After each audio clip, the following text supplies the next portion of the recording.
Welcome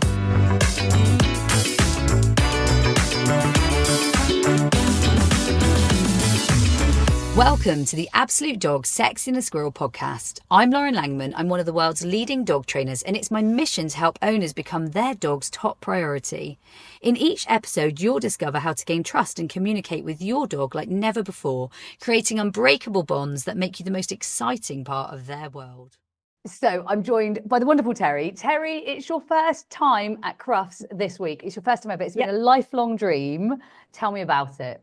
Oh, so I remember when I was little, I used to watch Crufts on the telly with my gran back years ago, and I just remember thinking, oh, I wish I could do that. And I always knew that when I grew up, do we ever grow up? That I would always do agility with my dogs. So I got my first dog probably about 10 years ago now. So yeah. And you're going to Crufts. I'm going to Crufts. I'm so excited. Crufts. So tell us a little bit about who you're taking to Crufts and why or how you got there. Yep. So I'm taking my most favourite dog. We all have them. I don't care what anyone says. I definitely have favourites. So Mr. Jasper. I got him about 8.5 years ago. From a pound. He's from a rescue centre, and bless him, he didn't have very long before they were going to put him to sleep. So I got him about 6 months, and we started our agility journey. And it's taken a bit of time. He's not the easiest dog to train, but he's absolutely wonderful. He's keen and he loves it, and I just want him to have so much fun, and he loves it. I love that. And you've been practicing, haven't you? So you've been on the green carpet here a couple of times. Yes. So you're used to the green carpet. Yes. So the green carpet, although it is going to be a big thing, because when you get there, you'll look around you and you'll be like, wow, I'm really here. You've actually practiced already. You've rehearsed a bit of the green carpet walk and the swagger that you kind of get when you go in there, right? I'm not sure on the swagger, but yes, we've definitely done the practicing. We've been up here a few times to train here. So we've been up here more recently. So yeah, we've had the practice. So yeah. And what are you excited about for you and Jasper? I'm excited at the fact of how far we've come together, like both of us, like our little journey from just being two little people who started together, like just for a bit of fun, and how far we've come. Like we qualified last April, and then we went to the semi-finals at KCI. That was my first ever KCI as well. So that was also exciting and terrifying all at the same time. And so, yeah, so here we are now. It's almost Christmas Eve. Like it's almost there. It's literally not quite there, but we're almost there. Now, I know that being at an event like this, there's lots to think about. And in a minute, I'll let you quiz me on some questions. But what have been some of the things that have almost made you a little bit fearful, a little bit scared, a little bit anxious, maybe a little bit worried about going to Crufts? I think even though I've been as a spectator, I think for me, it's just like the unknown, like the backstage things. Mm-hmm. So, what time do I need to get there? Like, where do I toilet my dog? Like, where do I warm him up? Like, how is he gonna be in the atmosphere? So do you want to quiz me a little on some of these? Yeah. I mean, so when you get there, obviously, you go in through the hall and then you walk through to the main arena. Like, what happens when you get to the main arena? Like when you get there? So you've got these big black doors, and they actually do have a bodyguard on them. So they have a bodyguard on them, and there's going to be it's like you're going into a club. There are definitely a couple of people there that are going to check your wristbands. You must make sure you got your wristbands, and anyone coming with you has got the wristbands. Put them on properly. Don't put them on too loose, because they think you're going to share them with people. They think you're going to do dodgy things. Put them on properly and show them your wristband. Give them a flash of the wristband. They'll open those two doors for you, and you'll get treated like royalty because you have a dog that should be in that main arena. So they really do open and close. It's a door service. Now behind there, you've got coffee that is for like helpers, but outside you've got coffee station immediately there. And they've also got like a sawdusty sort of toilet area. Now my dogs typically don't like that. They want to wee outside, or they want to go to the toilet outside. So I always make sure I toilet them really, really well beforehand. So they've been to the toilet, everything's fine. When I bring them in, I try and bring them in as late as possible. I get myself ready, but I don't actually bring the dog until I need them. But you don't want to be too far off. So if you've got a dog that is like an anxious weeer, or a dog who does need to wee, then you probably do need to either use a sawdust or find quick exits. But more boy dogs typically will wee anywhere, I would say. So you're probably fine on the sawdust. Equally, if you need to get out, there are doorways fairly close and people can help you out and in. You've just got to make sure you get out and in okay on the wristbands, because some wristbands don't let you get in and out certain places. They have to be secure at Crufts. Why? Because there have been dogs potentially poisoned or stolen or all of those things in the past. So they are cautious. And I know that makes you go, oh my God, but be aware it's the biggest dog show of the year in the world, and dogs are valuable and people are at times morons, and so you kind of got the combination of really valuable sort of potentially for some people assets, because some of these dogs are like part of their lineage and part of much bigger programs. And so I think it's worth knowing that. And then you've got the police dogs there, and then you've got some of the other sort of teams, flyball and definitely the breed world, which is just so different. And so that's where I think they come into play. The breed world's a bit different. That makes a lot of sense. Yeah. And so security is there, wristbands on. When you come in, I personally you'll book yourself in, so you'll go and speak to them, you'll say hi, they'll give you a course map, you're going to send me the course map, I'm going to say to you, this is what I would do and this is how to handle it. And I've already said to you, I'm very happy to walk the course with you when we're out there, because actually we're in the same class, aren't we? Yes. How cool is that? We're in the same class. So I've got little Wild there. Wild is a youngster in her head, really. She's a young dog. She is 4, but she's very immature 4. And so for her, it's a great class to be in. Novice should be a fairly flowy, fluid, fast, enjoyable course. But who knows, because the judges make up their own sort of decisions on this. We can't influence that. For me, novice should be a kind course, should be an open course. And most of all, if I was going out there, the number one thing I want to know is my dog's happy and I give them confidence. So I want to know that I can back them or I can look after them. If for any reason something goes wrong, maybe there's a loud bang or a noise or something upsets them, my number one focus is the dog. So I don't worry about crowds. I'm really not there for anyone else. I'm only there for myself and my dog. The 8 o'clock performance, no one's going to be there. It'll be really quiet. So that's quite nice. Other than our friends. I was going to say, our friends are supposed to be going. Friends, but it won't be a busy performance, whereas the lunchtime performance will be much busier because you've got the crowds coming in. Sure. So 8:30, you've got agility folk who are like cheering on their friends. At 12:30, you've got people who are going to look and kind of go, they want the dogs to go wrong because they find it funny. So 8:30, they get agility. 12:30, they don't get agility. They're just enjoying the ride. Sorry, I mean agility as in the game of agility. Oh, yeah. So you've got people who just come to watch the fun of the sport, I suppose. So that's lovely.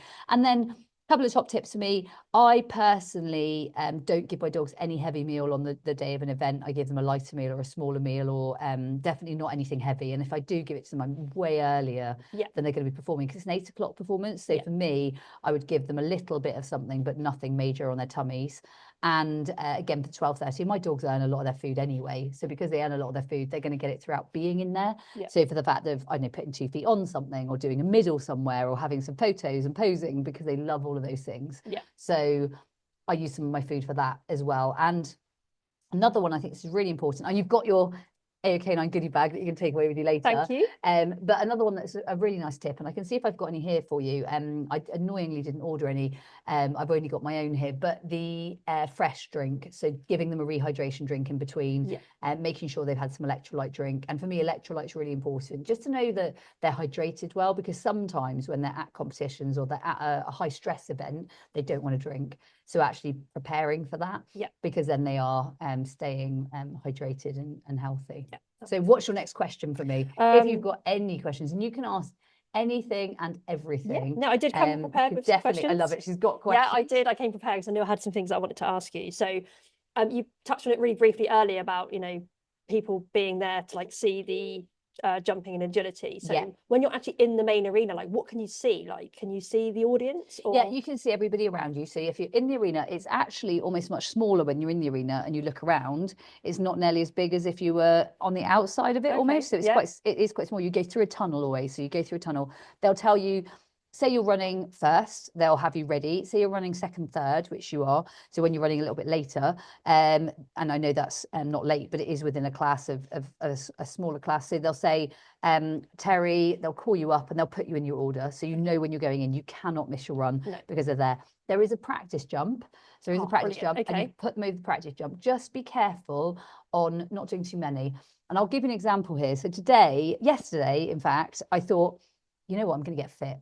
And so this was my mind. 2 days before Crufts. Yeah, I thought I'm going to get fit. Okay. I'm like actually going to get fit. I was like, I've got some time. I'm going to get on the Peloton and I'm going to get fit. But like, what a plonker. Like, I don't know what was going through my head. I had to actually have a conversation with myself. Why are you getting fit 2 days before the event, Lauren? Because I've got time. I can really get fit right now. I'm going to beast myself. No, let's not do that. And I had to really talk myself out of it as I was about to jump on the bike and go at it for like 2 hours. Very, very funny. If anyone can hear the dogs downstairs, they're training agility in the arena, so it's very, very busy today.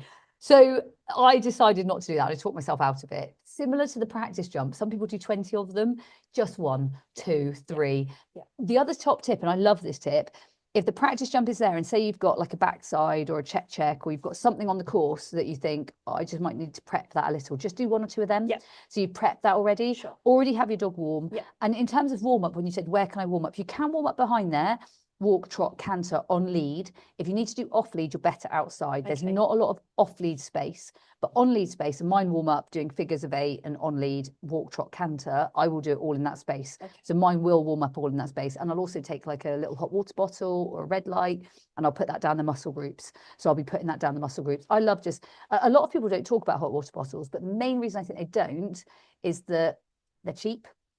And it doesn't sell. Like hot water bottles don't sell. Like they're not like a big, like you can sell this and people can't make a lot of money out of them. I think hot water bottles is a fantastic thing for warm up. But I think the reason that a lot of people don't tell you about them is that actually they want to sell you a tool, and often there is a tool for that. Yeah. Actually, a hot water bottle is one of the best ones. One of those little small ones that you can get on Amazon or lots of other providers, or a bigger one that you can put down the back, or a long one that you can put down the back. I love a hot water bottle. I heat it in the hotel beforehand, or I bring a hot flask and then I have it fresh. So it's not boiling, but it's hot enough to keep warm. You want them warm. Yes. Yeah, and definitely. I always put them in a coat, whether that's back on track or I personally love back on track, so I use back on track. Packed but that equally, already. well done you. High five. He's on it. He's on it. ready. No Yes. prep for you needed. And equally, I will use any other thermal sort of coats as well. So, but do have them warm. I think that's really key. And 1 or 2 practice jumps. And I do my 1 or 2 practice jumps. I walk the course. I'll do 1 or 2 practice jumps, and then I'll walk the course again, because that course will be there until we start. So that course will be set fairly early. So you'll have time to walk it because there's nothing before us. So actually you'll have time to walk it. The second one will be slightly different. They'll be more timed, but the first one you'll have enough time. Second one, you'll maybe once, twice, 3 times. And then what they start to do is walk you off the course, and they walk you off the course doing this. You have to get off the course, but you don't really want to be in there till they walk you off the course. Okay. I could be, because I'm not running first height. Yeah. But because you're running first height, you want to be gone by then. Yeah. By the time they're clearing you off, you should already have your dog and ready. Yeah. Whereas for me, I would be that in the next round, because I think I go first in the second round, potentially. I think they put small first there. So they just do it in high order. That makes sense. Got any more questions for me? Yeah, you've answered quite a lot of them already. So this is good. Okay, so what prep do you give yourself before you go to Crufts? Really nice one. So I did a podcast a couple of weeks ago with a lovely lady called Linda. You could definitely listen to that podcast. It's very much about mindset and where your mindset is. And I've also done a few with a lovely, brilliant mental mindset coach of mine. His name's Bill, and also Justin. They're all on Sexier and Squirrel. They're all completely free. You can listen to them in the car on the way up. I love all of them. And I've been a competitor for over 20 years now, so a long time. And I genuinely don't get frazzled by it. And I'm good at being a competitor. I much prefer being a competitor than being anything else. So if I had the choice, judge or competitor or trainer or anything else, I love being a competitor. Those are my favorite things, like moments. If I think about some of my favorite moments, they were winning Crufts with Blink, or being on a podium with Venture, or being on a podium with like any of our dogs. It's like so much fun to do that competition round and then build it and then win it too. And I think it's worth saying to you, if you do win, and you can come first, second, third in that competition and be brought in. Sometimes they only bring in first and second. Sometimes they bring in first, second, third. It depends on the class and what they're doing and how they're presenting and everything else. But be ready and be with your dog. If your dog doesn't like other dogs or photos, just be willing to tell people that they don't like dogs. And I think I'm fine to tell people this dog doesn't like dogs. Or I will sometimes say funny things like, yeah, she bites, or she likes to give nose piercings. Like and so Venture is that dog, like that she would like to pierce another dog if she had a choice, because she will back into a corner and then she doesn't really have a choice. So she will just go, I don't like you. Now, I'd much prefer to be severe with someone and tell them this dog doesn't like you. She has never bitten a dog. No. She has never pierced a dog's nose. She has never done any of those things. But I'd much prefer to tell someone than you've prepared. Yes. So actually, although that might sound quite extreme, I think that we should be advocating for our dogs. Definitely. And then by advocating for her, I'm also advocating for you, because I'm not then putting you and me on a podium together and having an issue where he's going, hi, lady, and she goes, pierce your nose. And no one wants that. No one wants that. The owner of the dog doesn't want that. The owner of the other dog doesn't want that. None of the ring stewards or the people at the event want that. Nobody wants it. No. Nobody wants it. It's just horrible. So if your dog either likes or doesn't like other dogs, I think it's worth telling people, keep your dogs to yourself when you're at the event, because ultimately there's also probably loads of disease going around because of things like kennel cough and It's really rife at the moment, isn't it? things like giardia, stuff like that. That's everywhere. So you just don't, events like that, you want to probably keep your dog very much themselves. I don't let them drink out of public water bowls. I don't let them drink out of all of the stand bowls. I definitely don't take them shopping. A lot of people will take the dog shopping. For me, when I come in at 8 o'clock, they do their event, they go home, and then they come back again. And obviously my home is the hotel room, and then they come back again. Or if I'm not in a hotel room, they go back to the vehicle, and then they come back again. And if I can't be in that vehicle, then I go back to someone else's vehicle, and then they come back again. But I do give them their break. I don't personally feel it's fair to sit them in that arena for long. It's a bit like a pressure pot. So the arena is a pressure pot, and they just go pressure, pressure, pressure, pressure, and they will explode at some point. A bit of a full bucket, maybe. Let's not give them a full bucket. No, I'd absolutely planned not to do that with Jasper. So definitely taking him out, giving him a breather. Brilliant. What would you go back and tell your younger self for your first time on the green carpet? Enjoy every second. It's really not that serious. Don't take yourself too seriously. Tokyo would tell me this, right? Don't take yourself so seriously, Lauren. Enjoy it all. And the other one is breathe it in. So sometimes when I love this question, it's a lovely question. When I've got out there, I've rushed it. And that rush not only compromises your competition run, but takes away from your special moment. Like actually, breathe it in, enjoy it. There's lovely guys ring crewing, like my friend Nigel Rudd, he ring crews there. And I always see him, and I always hope I get him. I'm always like, I hope I get him. If you get the guy, he's Nigel won't mind me saying he's a shorter guy, and he's dark haired. He's always got a beam on his face. He's called Nigel. I love him. He's like one of my favourite people to see at the ring. And he'll always say, follow me, and off I go. And then I see the other lovely guy who starts us off, and Rob, he gives you the in your own time or when you're ready type thing. For me, I love seeing those guys because they kind of like prepare your run, but in all of those minutes or seconds, enjoy it. Enjoy it. We work really hard to get there. Our dogs are really precious. You don't know when you're going to have your last run. You don't know where you're going to have your last run. You don't know what the future holds for any of us. For me, savor it and sort of like almost taste it. It sounds odd, but like breathe it in, look around, like ground yourself a bit and enjoy that second. And even if it does go wrong, find the joy in that moment. And also don't talk yourself out of it. Sometimes you talk yourself out of it accidentally by, like when you asked me about what do you do for mindset, like listen to uplifting podcasts that talk about mindset, talk myself into it, explain all the positives. If there's something I don't like on the course, I find all the things I do like on the course, and the bits I don't like, I talk about how I can make it work. There's always a way around it. It just might not be the way you planned. There's always a way to do it. You just might not like the way to do it. And the other one, I think, what would I tell my younger self? Not to do so much shopping. I'm not there for the shopping. Like, you don't need the tack, Lauren. You really don't need the tack. You've got enough dog coats, seriously. Like, go and be there for the event. And I remember being at a big event, Olympia, and I had 2 Prosecco's and a pizza. And then in the next run, I fell over because the dog ran into my leg and my timing was off. Sparky. My timing was off. I fell over, face planted into the arena, head in the dust. My bum was in the air. The crowd was like squealing with laughter, and all I was hoping for was someone would come and cordon me off and take me off like one of the ponies to see a vet or something. And I couldn't go and see a vet, obviously, because had my head face there, and I'm a person, not a dog. But it was so embarrassing. I was so embarrassed, but it was all because I was almost the other way. I was not taking it seriously enough. I was enjoying pizza, I was enjoying Prosecco, I was having a lovely time, and suddenly my face was in the sand. Because my timing was off, because ultimately I really wasn't concentrating. And so I'd say there's a fine balance between enjoying it, having a brilliant time, but also taking it seriously enough, but not taking it too seriously. And one of my big takeaways from owning or being owned by Tokyo was don't take yourself too seriously. And I think there are moments that when you're younger, you take it all so seriously, like it's all so important. And it is, and it's also there to enjoy. Definitely. And when you live through hard moments, like watching my dad or losing my best friend, my dog, those are the moments you look back and really cherish. So don't rush them. Don't rush them. Definitely. Breathe them in. I think definitely what I'm taking away is, we worked hard to get there. We deserve to be there, and we're going to enjoy it. We are not going to worry too much about what happens on the day. We're just going to go and give it our best shot. And I also think tactics, I was about to get your notes back. Tactics, whilst you are going to give your best shot, I also think that we can play tactics here. Like, there are tactics to be had. And the tactics are, you're going for not getting eliminated.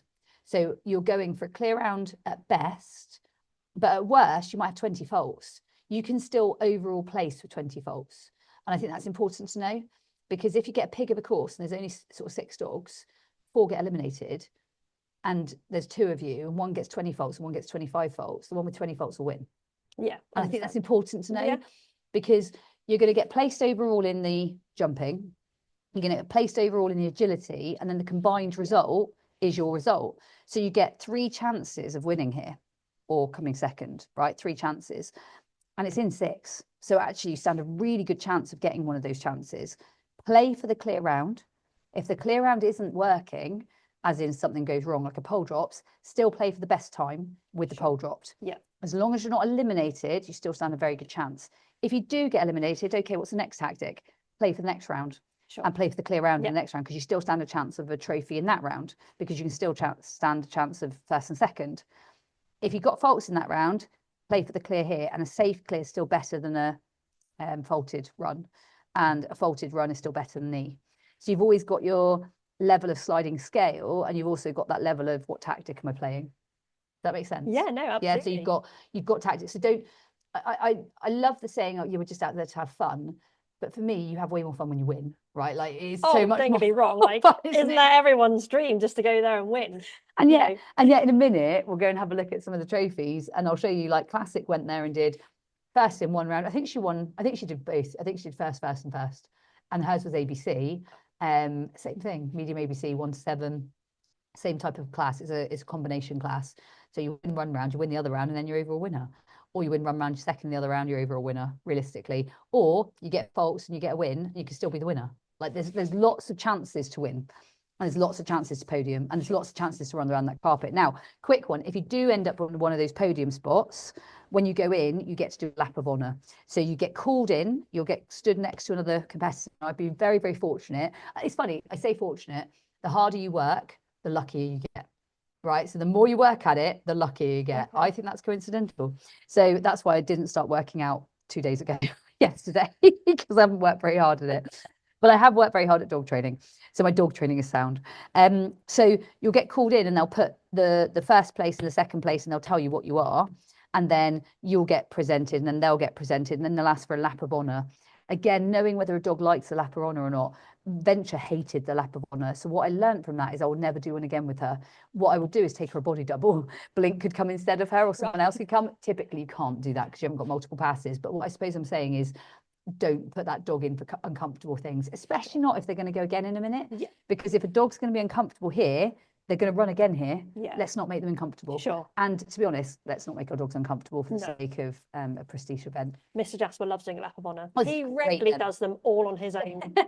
Unfortunately, he'll have to be leaded for this one, but never mind. He can't have it all. He'll have already spent a few minutes running around. So he loves it. I love that. Do you have any little lucky charms or keepsakes or little rituals that you do to prepare yourself, like when you're going away? I think I don't have any lucky knickers or lucky socks or anything crazy like that, but I always love to be sparkly. So I love to have something sparkly with me, and that's I suppose I take pride in how I would appear somewhere like that. Not because I'm actually appearance conscious. I'm really not. I don't wear makeup on a day-to-day basis. Today I have hardly brushed my hair, as you can see. Like, I'm not someone who's as long as you clean your teeth and you had a shower, I'm all good with life. I think for me, when you're at a prestige event, it's quite nice to almost use it as an opportunity to really showcase what you do and how you do it and who you are. So I love having something sparkly around, a sparkly hairband or a sparkly pair of socks or something sparkly. I have a level of ritual in what I do. So my warm-up is a ritual, mat is a ritual, having my setup is a ritual, my hot water bottle is a ritual. So I've got a lot of rituals. And I have things like, I love a chai latte, so I'll have a chai latte in my own mug and things like that would kind of settle me, I suppose. I hadn't even thought about that. Yeah, so have something that settles me. So that for me is like a comfort thing. It's in a pink mug. I love it. It makes me feel very, very comfortable. I've always got a warm coat on because I feel comfortable in something warm. I set up my station there. I know where I'm going to go. I know where I'm going to head. And you can do the same. You can set up a little station, whether you take a cloth crate or a mat or a pad or something your dog can lie on, or a bed. I'll take a soft crate and I'll have a bed inside it, and then I can put her in it when I need to, and she'll squawk, and Matt will have to cope with that. And for me, it's probably more the ritualistic things like that I would do. I always make sure that I'm well prepared in that everything is really ready there, but nothing so much lucky charms. I did used to have like precious stones that I would take with me, things like quartz and pretty color stones, but actually I've kind of almost grown out of it a little, and now my biggest thing is to go there, be present, make sure that I'm well timed, well presented. But like I've said to you, I will always turn up as late as I can into the event. I don't know what it is. I like that pressure moment. I enjoy the pressure. There's a pressure level, but I definitely wouldn't encourage that for you. I would encourage for you to get in there as early as you can without him and then go back and grab him. Sure. So as early as the doors open, Yeah. I would aim for you to be in there, ready yourself, get everything ready, because you've never been in there before. No. And do all of that because you then know your pathway in. Yeah. For me, those things all feel very, very familiar after like 10 years, 15 years of being in there and having done that. So for me, coming in as late as I can will be right for me and my dog and the setup that we're in, but that isn't right for you. And I think it's really important you acknowledge those things. But no, in terms of like keepsakes, I'm not a big keepsake. Like I won't take things like my cards and stuff like that. I've just had a really lovely box delivered, and I love that because I've been doing it a long time. So sometimes it's not necessarily the same thing as when you've done it the first time. Like for you, I'm like, yeah, goodie bag for Teri and like little bits and like lovely, lovely, lovely feeling. But when you've done it lots of times, I think people can forget that it's still a big deal. It's a really big deal. Like it's a highlight of my year going to Crufts. And if I was to pick Crufts or Olympia, I'd pick Crufts every time. I love Crufts. Why is that? I think probably the fact that all of your audience are dogs. So you've got a dog audience, they're a dog-driven audience. So you're not in a horse arena, you're in a dog arena. Second one was the AstroTurf. I think my dogs perform way better on AstroTurf than sand. I much prefer it as a surface. I think it's much, I think it showcases what our agility is in a really fun way. I think the courses are more reflective of what we see in competition. I think that it really is a very, very prestigious driven dogs event. And I've had really good history there. So I've had lots of good wins. I've had lots of good feeling. I've had some of my most emotional days. I'm gutted I never got to take Tokyo there because I know that he would have loved that arena, and he jumped so beautifully on Astro, even jumped beautifully on everything. But I really love that arena.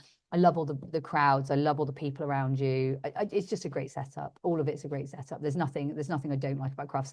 The shopping, but I'm avoiding it. Like I know I don't need dog tack. I really don't. But I do love the shopping. I do love the fact that it's there. Like, how do you balance your day? Because I know obviously you have a lot going on in your day with competing, and then you've got your stand, and and then I was going to say, how do you fit it all in with shopping? But clearly you're not going to. Well, I typically would have shopped a lot. And I will use it as a little bit of market research for our companies, for K9, for Absolute Dogs, for Devon Dogs, for Holiday Lets, for all of what we do, for the fact that we do dog-friendly holidays, for the fact that we do, we've got lots of companies, which is really, again, really fortunate to be in that position. But what I've learned is the more I go shopping on a day where I'm competing, the less I'm focused on my competing. So actually, I'm not there to shop, and I have to remind myself that, Lauren, you're not here to shop. You're really not here to shop. And if you want to do shopping, do it on the next day. So actually remind myself to go another day if I want to shop. Yeah, and I think that's quite important, not to put yourself in a position where you are almost compromising while you're there. And I have in the past compromised on that. The Olympia example is a great one. Basically, when I had too many Prosecco's and then ran and felt like that was not the cleverest move. And I'm not a drinker at all. I mean, I drank like 2 glasses, maybe 1.5, but that's enough for me to be off focus. And I just thought I was treating myself, but actually being aware that you're not treating yourself when you're at a performance event. You're there to perform. So give you and your dog the best chance. If you're going to shop after 12:30. So wait for your run and then go shopping and celebrate. And I think it is nice to celebrate, but give your dog the best chance to run. So I would do no shopping before the second run. Sure. You mentioned about having a station. I'm assuming that's backstage. Yeah, so behind those black doors, you can go in and set yourself up with a station. So for me, wherever you're most comfortable, find a corner. I tend to find a corner with no one else in it. If I've got a reactive dog or a nervous dog or a dog who wants to greet everyone, the dog I'm taking is really friendly and fine. So I feel quite comfortable in that. I actually feel really uncomfortable when I take a nervous dog in those environments because although I can handle it, it's a lot of pressure. Sure. I'm taking a really happy little dog. I love that. I'm taking a real happy-go-lucky, easygoing dog. Touch wood. She's never shut down on me. A lot of Spaniels do shut down. They've got shut down in them. They go to run and they'll stop and they'll stall on you. She doesn't have that in her. She's very, very like, if anything, I won't be able to hold her on the start line, but that's fine. I know what we're dealing with at least. For me, I'll set her up in a space where I put a crate up. I'll pop the crate up. I'll have my fresh there. I'll have my treat pouch. You've got a treat pouch in here. It's a blue one. And I'll have nice food in that. I'll normally take like something really high value, but not liver, nothing awfully. something like venison or chicken or beef or lamb or something tasty. And I've always got fresh food for them because I think fresh food, so it's hydrating rather than drying. So I don't take dried food or dried treats. And then I'll have a hot water bottle, maybe my laser or my red light or whatever I might be using to warm them up or to help warm them up. I've got my lead, my collar, my harness, everything I'm going to use. My dogs they've got really lovely sparkly collars. I don't put them on in the arena as much as they look nice. My dogs aren't used to running in them. So because they don't run in them typically, I won't put anything extra jangly on them. I want them to be able to run normally. So they'll wear their normal collars, but maybe if they're having photos, they can have the really posh collars, but not for running. They're not used to wearing them, so don't wear them day to day. And so, and that's, they don't wear that collar, they wear a soft collar, a smaller collar. And I'll set up that station away from everything and just make sure we're comfortable, really. And even if they are happy with everyone, I still probably try and put myself on my own. I think it's better for them. Don't put it near where the practice jump is, because you're going to have loads of dogs jumping at you. So you'll see where the practice jump is. Practice jump is not big and it's not a lot of space. So there's not a lot of room there. So just be a little bit mindful of that. And are you set up for the day? I mean, obviously you take your dog but in and out, so you're different. But are other people set there for the whole morning whilst they're doing their run? I think looking at how busy it is or isn't, you're fine to leave it there. I typically would say on a Thursday you're fine, on a Sunday you're not. So on a Sunday when it's best in show day, which next year they flip the champ days each year. Next year it'll be the large day, and then they flip it each time. So Sunday when you're competing, no, there's no space. Yeah. It is rammed because of best in show. Most days there is space. I would never leave water anywhere so that people could put things in it. Just paranoid about poisoning. And I know that sounds silly, but I've just experienced some of the worst things that you might experience with dogs, and I feel just protect yourself. I would never leave anything that's valuable or anything that someone can dispose of easily, whereas I would leave a crate and I would leave their bed. That'd be fine. Other than that, I'd take it with me. Yeah. Any more questions? Yeah, you touched briefly on you like to wear sparkly things. It's kind of the best footwear, do you think, for the carpet? Whatever you're comfortable running here on the AstroTurf. So I would practice whatever you're running it on and use that on the carpet. So ideally what you use on the AstroTurf. So whatever you're comfortable using here is the same AstroTurf as there. So you're going to use the same AstroTurf. So you've already run on the surface. It's not a different surface. And I think that's really nice. The other thing we're going to do tonight is we're going to show you that panel jump. So we're going to get that panel jump out. So you've seen the panel jump, because the panel jump can sometimes throw a dog as well. So we'll make sure we get that out before you finish here tonight. Brilliant. Any more? No, I think I've covered everything that I wanted to ask. I love it that you've covered it. I want you to feel really prepped. I'm very happy to walk the course with you. Brilliant. I'm very happy to show you around all of the different spaces that I've experienced and seen and know, and want to show you when I see anything. Really happy to have any questions on course, particularly on course. I think there's often questions, and also when you send the course plan. Very happy to answer any questions when you send the course plan over, and you send both of them. You'll get both of them in the morning. So they'll both come, but don't even look at the second one. No, only just get your first one in your head. Yeah, just do your first one. Don't even look at the second. You can't do anything about it anyway, so there's no point almost knowing it. No. In terms of agility, there's no final. So remember, it's jumping and agility, but there's no final. So you're only going to run this agility once. So if you need to blast things, like release things as early as you need to, or whatever you need to do. But ultimately, remember, it is a clear round competition, and so ultimately, clear round is what counts. So don't do it at the expense of a clear round. Go round to get a clear round. Yeah. If you get a clear round, you're standing in a good space. Yeah, that makes sense. And how far away do you park? Because that's another thing. That's a really good one to know. Quite a while to get I think from. The parking, depending on where you're parked, you can never guarantee where you're parked, but the parking could be anywhere between 5 and 20 minutes. So I would say 15 minutes before you're actually at the door. So that is from car parking to door. So I just use that as a really great warm up. It's just a warm up. It's a toilet break. Have as many wheeze as you can get out of your bladder. Let's take every one of them. The dog. And so, yeah, me and the dog. Actually, it's something to note. The toilets, as you come out, there's toilets both sides. I don't know what it'll be like this year, but every year in the past, I find myself in the toilet a lot. And it's not that I'm nervous, but my body must be in that heightened state of arousal. So every time I find myself in those toilets. So I'm often in those toilets. So yeah, being aware of toilets are there. And I just literally, I don't even need a wee. I'm just there because I feel like it's your body preparing. You're in that fight and flight mode. Yeah. So you've taken yourself into that. And often I can't eat breakfast, and it's not that I'm scared or nervous or anything. It's just your arousal's up, so you're in that arousal space. Yeah, makes sense. And remember, your dog knows nothing other than they're out there with you. So you advocate for them, you protect them, you look after them in every scenario. You don't let them greet new dogs head to head. You don't let them do fluffy photos with children unless like you really need to. I think just be aware that you're in there for that short time with your dog, protect them, advocate for them, and then get them back out of there, because that event is a lot of pressure for a lot of dogs in a small space. And although it isn't a small space, it is with the amount of dogs that are in there. So just be mindful of that. And mindful that a lot of people don't handle their dogs like you do. So the show dogs or the flyball dogs or the other dogs all have their own etiquettes. They'll be different to the agility dogs. So just kind of be mindful. And for me, I just always keep my distance on other dogs. It's just a bit safer. Brilliant. Happy? Yes. So after this, are you happy to come back and do another one where you tell us how it's all gone? Yes. You're going to tell us? Yes. Well done, Teri. Good luck. I think it's going to be amazing. Make sure you've got your goodie bag. Your goodie bag's going to go with you. And if there's anything at all, you know where I am. Brilliant. Thank you very much. Thanks for having me.